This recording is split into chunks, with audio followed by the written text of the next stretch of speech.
Shalom, I'm Eddie Chumney of Hebraic Heritage Ministries, and we welcome you to this week's Focus Israel Report. In this week's report, we're going to give you some background information regarding why Russia aggressively went into Syria the first week of October to support Syrian President Bashar Assad. The support of Assad is connected to control and power over natural gas and its pipelines in the Middle East, which is rooted in the control and power over natural gas and its pipelines from Russia through the Ukraine into Europe. So in this report, we will examine the control and power over natural gas and its pipelines from Russia through the Ukraine into Europe, and it is as follows. The Russian-Ukraine gas disputes refer to a number of disputes between the Ukrainian oil and gas company and the Russian gas supplier Gazprom over natural gas supplies, prices, and debts. These disputes have grown beyond simple business disputes into transnational political issues involving political leaders from several countries that threaten natural gas supplies in numerous European countries dependent on natural gas imports from Russian suppliers, which are transported through the Ukraine. Russia provides approximately 25% of the natural gas consumed in the European Union. Approximately 80% of those exports travel through pipelines across Ukrainian soil prior to arriving in the European Union. Important pipelines pass through Ukraine to Slovakia and then on to Germany, Italy, and Austria. About 60% of Ukraine's consumed gas comes from Russia. In addition, 2/3 of Gazprom's revenue comes from the sale of gas that crosses the Ukraine. Germany and Ukraine are Gazprom's biggest foreign purchasers. Oil and gas trade accounts for half of Russia's annual export revenue and more than half of Russia's federal budget. A serious dispute began in March of 2005 over the price of natural gas supplied and the cost of transporting it. During this conflict, Russia claimed Ukraine was not paying for gas but diverting that which was intended to be exported to the European Union from the pipelines. Ukrainian officials at first denied the accusation, but later the Ukrainian oil and gas company admitted that natural gas intended for other European countries was kept and used for domestic needs. The dispute reached a crescendo on January 1st, 2006, when Russia cut off all gas supplies passing through Ukrainian territory. On January 4th, 2006, a preliminary agreement between Russia and Ukraine was achieved and the supply was restored. The situation calmed until October of 2007, when new disputes began over Ukrainian gas debts. This led to a reduction of gas supplies in March of 2008. During the last months of 2008, relations once again became tense when Ukraine and Russia could not agree on the debts owed by the Ukraine. In January 2009, this disagreement resulted in supply disruptions in many European nations, with 18 European countries reporting major drops in or complete shutoffs of their gas supplies transported through the Ukraine from Russia. On January 17th, 2009, Russia held an international gas conference in Moscow. Ukraine was represented by Prime Minister Yulia Tymoshenko. On January 18th, 2009, Putin and Tymoshenko reached a deal to restore gas supplies to Europe and the Ukraine. Both parties agreed that Ukraine would start paying European prices for its natural gas, less a 20% discount for 2009, and that Ukraine would pay the full European market price starting in 2010. In return for the discounts for 2009, Ukraine agreed to keep its transit fee for Russian gas unchanged in 2009. The two sides also agreed not to use intermediaries. On January 19th, 2009, Gazprom CEO Alexei Miller signed an agreement on natural gas supply to the Ukraine for the period of 2009 to 2019. Gas supplies restarted on January 20th, 2009 and were fully restored on January 21st. According to the EU Commission and Presidency, the Russian-Ukraine gas disputes caused irreparable and irreversible damage to customers' confidence in Russia and Ukraine, causing Russia and Ukraine to no longer be regarded as reliable partners. In addition, Russia plans to completely abandon gas supplies to Europe through the Ukraine after 2018 by constructing a gas pipeline intended for Europe through Turkey. Since the breakup of the Soviet Union, Ukraine has been mired by years of corruption, mismanagement, lack of economic growth, currency devaluation, and an inability to secure funding from public markets. Since 2004, Ukraine sought to establish closer relations with the European Union and Russia. One of these measures was an association agreement with the European Union, which would provide Ukraine with funds contingent on reforms. The Ukraine-European Union Association Agreement is a treaty between the European Union and the Ukraine that establishes a political and economic association between the parties. The agreement commits Ukraine to economic, judicial, and financial reforms to converge its policies and legislation to those of the European Union. The Ukrainian president ultimately refused to sign the agreement at the urging of Russia. Instead, on December 17, 2013, the Ukrainian president signed a treaty and multi-billion-dollar loan with Russia, whereby it was agreed that Russia would buy $15 billion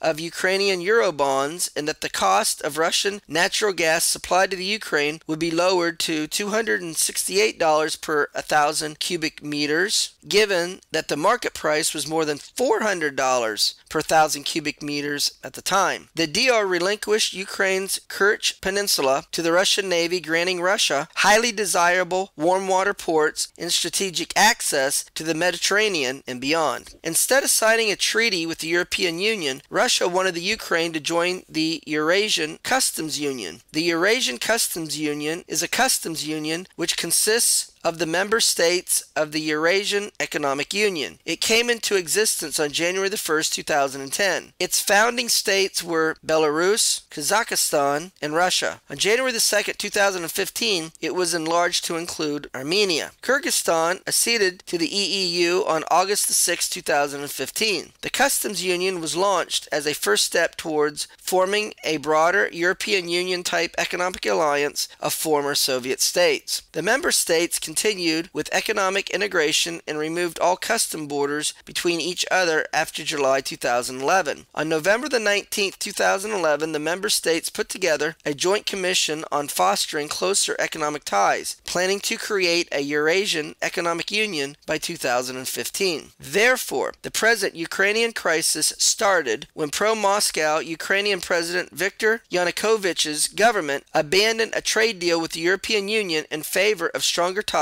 with Russia. In December 2013, some 800,000 people rallied in the capital of Kiev, and protesters occupied City Hall and Independence Square due to Ukrainian President Viktor Yanukovych's failure to sign the trade deal with the European Union. In February 2014, the Ukrainian president fled Kiev. At that time, the Ukrainian parliament voted to remove the president from power, setting a new election date for May 25, 2014. After the 2014 revolution, Russia refused to recognize the new interim government, calling the revolution a coup, or an overthrow and illegal seizure of the Ukraine. Russian Foreign Minister Sergei Lavrov said that the West was inconsistent in not recognizing the Crimea referendum as legitimate while recognizing the military coup in the Ukraine. Lavrov also said that Russia's relationship with the West has been quite eventful in the post-Soviet period. Lavrov continued, Russia was welcomed into the democratic world because they expected us to follow their orders and observe all the rules that were created by the West. However, this is not partnership, but rather an attempt to take under control a non-aligned geopolitical turf. Russia saw that attitude exposed in developments in the Ukraine. Russia saw how desperate the West was to drag Ukraine into its orbit without paying attention to the interests of the Ukrainian economy, culture, and the nation. Ukraine is a very complex, multi-ethnic, and multicultural country. The ultimate motive behind all that was to separate Ukraine from Russia. Russia remembers the words of former National Security Advisor Zbigniew Brzezinski under the Carter administration, who said in 1998 that with control of the Ukraine, that Russia is a great power, but without the Ukraine, Russia ceases to be a relevant Eurasian empire. In February 2014, pro-Russian gunmen seized key buildings in the Ukrainian peninsula of Crimea. The majority of Crimea's 2.3 million population identifies themselves as ethnic Russians and speak Russian. Crimea is the historical base of Russia's Black Sea Fleet. In March 2014, the Ukrainian peninsula, Crimea, voted to join Russia in a referendum, and Russian President Vladimir Putin signed a law incorporating Crimea into Russia. When this happened, the EU and the United States condemned the annexation of Crimea and imposed a first round of sanctions on Russian officials and high-ranking Moscow allies in the Ukraine. Ukraine has been torn between East and West since the collapse of the Soviet Union in 1991. Ukrainian is the main language in Western regions, where there is also a long-standing aspiration for integration with Europe. However, Russia is predominant in parts of the East and the South. In May 2014, the Donetsk and Luhansk areas of eastern Ukraine declared independence after a referendum. In April 2014, pro-Russian leaders occupied government buildings in the eastern cities of Donetsk, Luhansk, and Kharkiv, and declared that referendums on granting greater autonomy to the eastern regions will be held. In May 2014, pro-Russian separatists in Donetsk and Luhansk declared their independence after the passage of the referendums. The results were not recognized by the Ukrainian government in Kiev or in the West. In May 2014, pro-European Petro Poroshenko was elected president of the Ukraine. In June 2014, Poroshenko signed the trade agreement with Europe. The leaders of Georgia and Moldova also put pens to the European Union's association agreements in a historic step for the three former Soviet countries. In July 2014, the European Union agreed to punishing economic sanctions restricting access of Russian banks and oil companies to long-term Western financing. In addition, the European Union has imposed sanctions against some of Russian President Vladimir Putin's closest associates within his inner circle. As a result of the U.S. and European Union sanctions, which started in July 2014, the Russian ruble lost over 50% of its value against the U.S. dollar by the end of 2013. And oil prices, which traded around $110 a barrel in July of 2014, lost over 50% of its value by January 2015 and was trading near $50 a barrel. In September 2014, the pro-Russian rebels in the eastern areas of the Ukraine, the mainline Ukrainian government in western Ukraine, Russia, and the Organization for Security and Cooperation in Europe signed a peace deal in Minsk, Belarus. However, it was violated just 4 days later when fierce fighting erupted around the Donetsk airport. In October 2014, the Western Ukrainians voted for a new parliament. Pro-West parties were victorious, but the polls were boycotted in the pro-Russian rebel-held East, which held its own elections in November 2014. In February 2015, the leaders of Russia, Ukraine, Germany, and France announced that a ceasefire will begin on February the 15th. The pro-Russian rebels in eastern Ukraine also signed the agreement. In an interview, Russian President Vladimir Putin dismissed the possibility of a war between Russia and Ukraine, calling it unlikely, and made clear that Russia will not be forced to return Crimea to the Ukraine. Following the successful conclusion of the peace conference, Chief of the International Monetary Fund, Christine Lagarde, announced the organization's agreement to furnish Kiev with a 4-year, $40 billion bailout, including $17.5 billion to stabilize the country's economy. Under the terms of the so-called Extended Fund Facility, the Ukrainian government would have to commit itself to trim back on government spending and pensions. Well, that's going to conclude this week's report, where we shared with you background information as to why Russia aggressively went into Syria the first week of October to support Syrian President Bashar Assad. The fight is rooted in the control and power over natural gas and its pipelines from Russia through the Ukraine into Europe. We will explore the situation in Syria and its details at a later date. Until we do it again, Shalom in Yeshua the Messiah. Amen.